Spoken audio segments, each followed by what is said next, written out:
হ্যাঁ হ্যাঁ একজন সিরিয়াস রোগী এসেছে, শিগগির আসুন। তুমি যাও, আমি আসছি। তারপর কি হলো বলো। রোগীর অবস্থা খুবই খারাপ স্যার। দেখছো না আমি মোবাইল ফোনে কথা বলছি? তুমি যাও যাও, আমি আসছি। আর বলো না। কি রে, ডাক্তার সাহেব এলো না? উনি মোবাইল ফোনে কথা বলছেন, কথা শেষ হলে আসবেন। বলিস স্যার। আপা আপনি আসেন আমার সঙ্গে। যত সমস্যা সব আমার কাছে। স্যার, রোগীর অবস্থা খুবই সিরিয়াস। রোগীর অবস্থা সিরিয়াস হলেই হাসপাতালে আনতে হয়, তার আগে আনা যায় না? অশিক্ষিত মানুষ এত কিছু বুঝতে পারে না ডাক্তার সাহেব, দয়া করে ওকে একটু দেখুন। এত পেঁচাল পান কেন? হ্যাঁ যান, আমি আসছি। দেরি হলে রোগী বাঁচবে না, চলুন ডাক্তার সাহেব। হ্যাঁ বললাম তো, আপনি যান, আমি আসছি। কি হয়েছে স্যার? স্যার, একজন সিরিয়াস রোগী এসেছে, এমার্জেন্সিতে পড়ে আছে।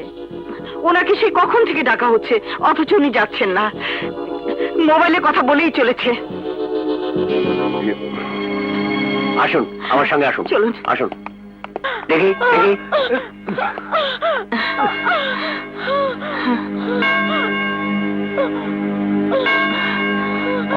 শিগগির ওটি থেকে চলুন। জি স্যার। আপনারা আসুন, আসুন। ইয়া আল্লাহ, রহম করো আল্লাহ। ইয়া আল্লাহ। আপনাকে কিভাবে যে ধন্যবাদ জানাবো তা বুঝতে পারছি না। এটা আমার কাজ, আমার দায়িত্ব, এই জন্য সরকার আমাকে বেতন দেয়। তবুও আপনার মতো ডাক্তার কি সবাই? দেখলেনই তো, আরেকজন কি অবহেলাই না করলেন। সরি।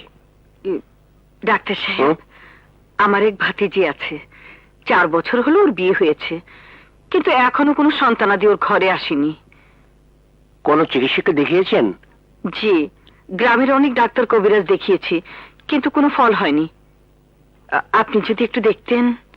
অবশ্যই দেখব, আপনি ওনাদেরকে আমার কাছে পাঠিয়ে দেবেন। জি আচ্ছা, আসসালামু আলাইকুম।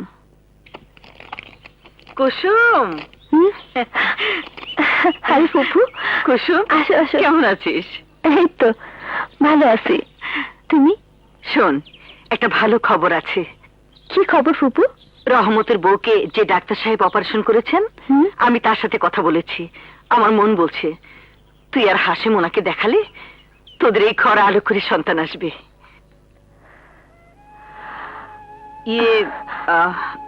আমি বলি কি, তুই হাসিমকে নিয়ে কালই ওনার কাছে যা। না ফুপু, আর কোথাও যাব না। কেন রে? এখন ডাক্তার কবিরাজ দেখানোর কথা বললে ও খুব কষ্ট পায়, অপমান বোধ করে। ও বলে আল্লাহ যখন আমাদের কপালে সন্তান রাখে নাই, তখন আর আফসোস করে লাভ কি। তারপরেও চেষ্টা আর উশিলা লাগে রে। কেমন আছেন ফুপু? ভালো আছি বাবা।